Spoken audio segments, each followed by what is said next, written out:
All right. So here you can see I have a banner. This is from a student from last semester. This is Shitong's work, and I'm going to use this as an example. And I put in here the wall examples I gave you. And I went ahead and did one, and I'm going to walk you through that as well on how to do that. All right, so let's start. So what we're going to start with is, I'm going to close these, and I'm going to go ahead and select my designs that I want. I just created new artboards down here. I made them 8.5 by 10, or by 11, sorry, 8.5 by 11, and I added more artboards down here so I could try a few different things. So what I'm going to do is select my 2 pieces of art, and I'm going to make a copy of them and bring them down. So I still have those up there, but I want to use a new copy of them to make them work here in the design.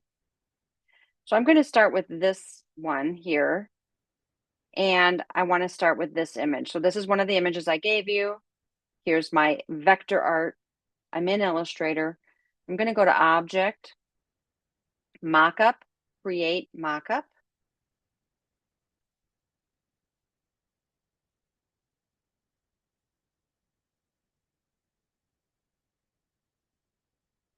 And this feature is about a year and a half old in Illustrator. So this is a fairly new feature, the mockups. Usually you used to have to do all your mockups in Photoshop. So the fact that they've added this into Illustrator is a big coup. Okay, so you'll see this window comes up, this mockup window, and it's put the image on my wall and it made this big circle around it. So if I don't hold the shift key down, notice how it's squishing my design. So I'm going to undo that, and I'm going to hold my shift key down. If I hold my shift key down, I can now scale it. So I'm seeing my whole design. I'm going to let go of the shift key. I'm going to move it up so I can see how much room I need.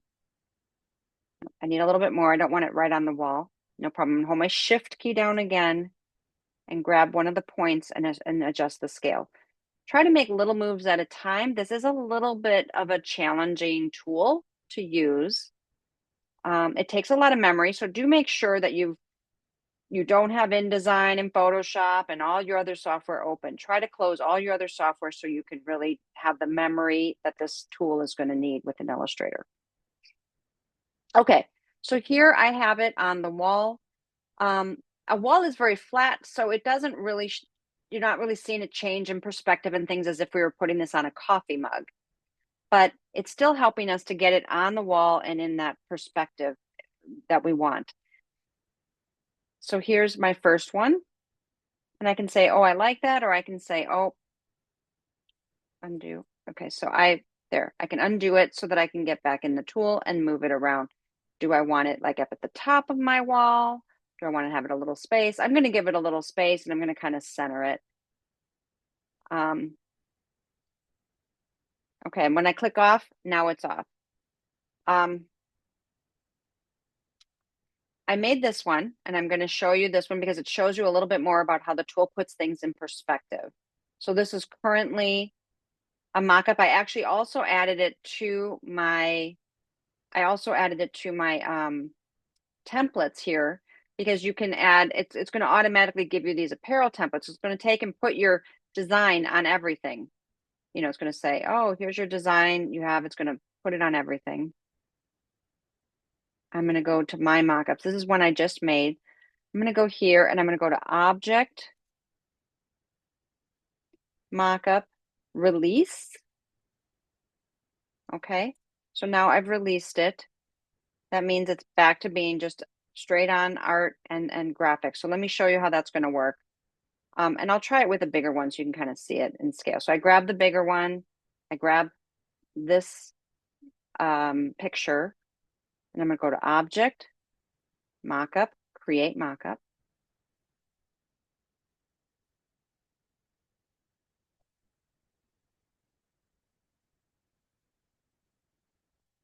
Takes a minute to process. That's why that's a lot of processing power. So do make sure you have all your other stuff closed if you can, especially if if you've been struggling to have enough memory.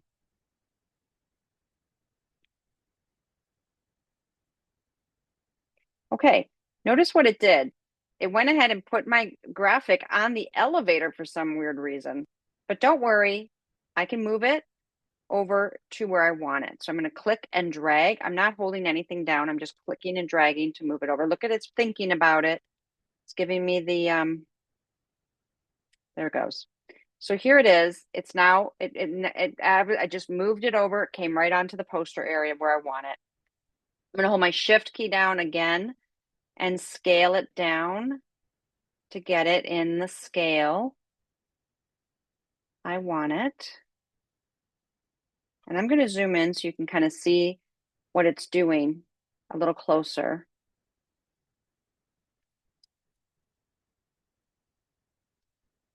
I'm going to move it over. I'm scaling it. So you can see right away that it's challenging to use something that has a frame because look at this, the proportion of our design is not the same as the frame. And this is why I struggle with using these framed pieces because it's affecting, I'm holding my shift key so I can keep it proportional. If I'm keeping it fully proportional right here, and I'm just going to adjust it a little bit to get it in the frame. You can see that I have all this extra space on the bottom that is, and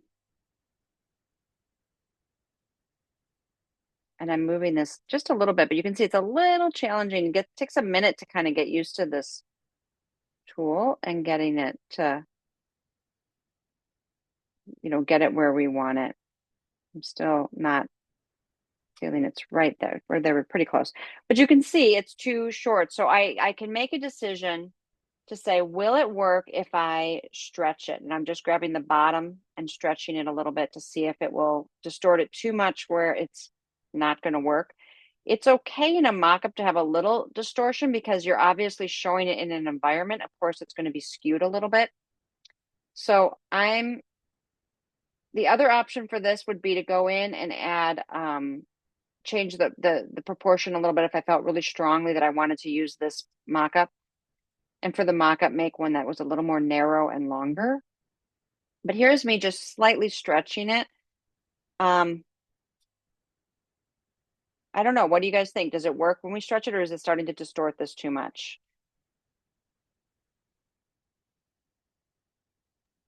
Oh, where did it go? There we go. I mean, I think it It can looks overlap with the border of looking. the frame, so it might be a bit, so could ruin it a bit. It does. It is a little challenging to get it to get right in that frame edge because you kind of need it in that frame edge to give the illusion that it's a framed, a real world thing. You can't have any of that white showing. So it's a little challenging. It's not an easy thing to fit the frame. And I'm purposely showing you guys this to show you that this is a doable mock-up, but it is much, much harder. And so, and it is much harder to find the right proportion to match our proportions. You know what I mean? Because there's just so many variables there. So, but I'm giving you the option to, you can put them side by side. Like you could choose to say, I'm going to put these, side by side on one piece. And honestly, you don't have to, when we're doing just the flat wall, you really don't have to necessarily use the mock-up tool. I'm giving you that experience because it's such a flat surface. So, you can get away with taking them and putting them on your wall with scaling them proportionately like this. because our walls are pretty flat and straightforward. So you can do something like that as well. But if you want to get into one of these more angular pieces, you absolutely will need to use the mockup tool.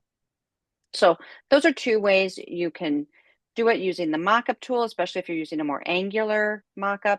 If you're doing a flat wall, you can take your designs. I'm going to show you one more time, copy them. I'm holding the Shift Option key down to make a copy. Coming over here to my wall designs. I'm putting, for example, in these, I'm putting them next to each other, holding the Shift key down to select them both at the same time. And I'm bringing them over, holding the Shift key down and holding the Shift key down to keep them scaled and then bringing them in. Now, this one has a little bit of this shadowing. So we can add a little bit of that shadowing feel on it. We can add a little bit by grabbing these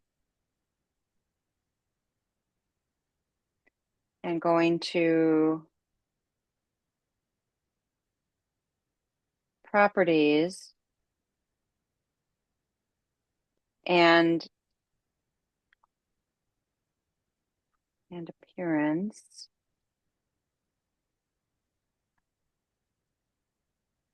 Maybe add.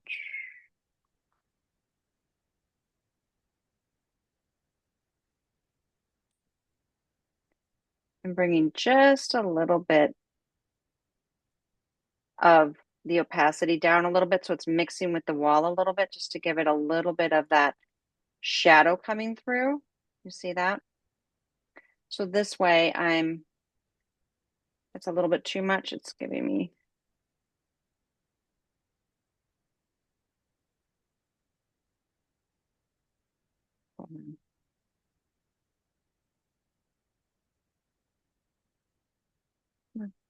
okay, I gotta switch my identity.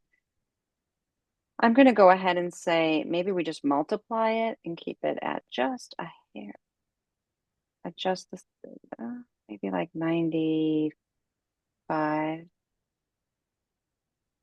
Keep it at 100. If we keep it at 100 and bring in just multiply blends the background with the image. So that's giving you that shadowing going through your image. It's also, letting you see the wall through your color. So there's that. You can also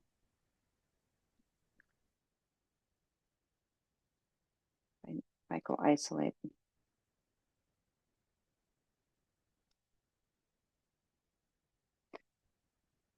So just playing with the opacity can kind of give you this.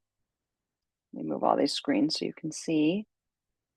When you have something like this with the shadowing, but you can see when we compare it, it will bring it a little different in color, but again, it's supposed to show it outside in a natural environment. So it would be a darker color. It would have more color and variation and change to it.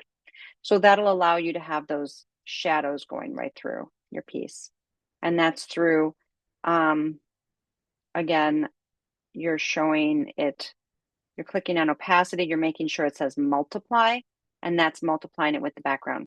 We can see what that would look over here. If we click here and click on opacity, multiply, but we don't really want to see this cracked building behind it. So that's why you wouldn't use multiply on a situation like this, because this is a flat wall. There is no shadowing going through it. So I would keep this at normal.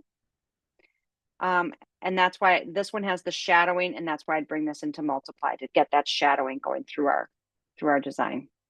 So those are the different ways you can do your mock-up for your design. Does anyone have any questions? Yeah, Jason. Um, do we have to do just like one mock-up and have it simple, or multiple so we get the hang of just so we get the hang of the tool? Um, I would say try a couple to see also which one you like better, because even you can see by me doing a few of these, I now have some choices of which one do I like. Which one do I feel is showing my design off best? It's always a good idea to try a couple. And they don't take very long at all. They're pretty quick.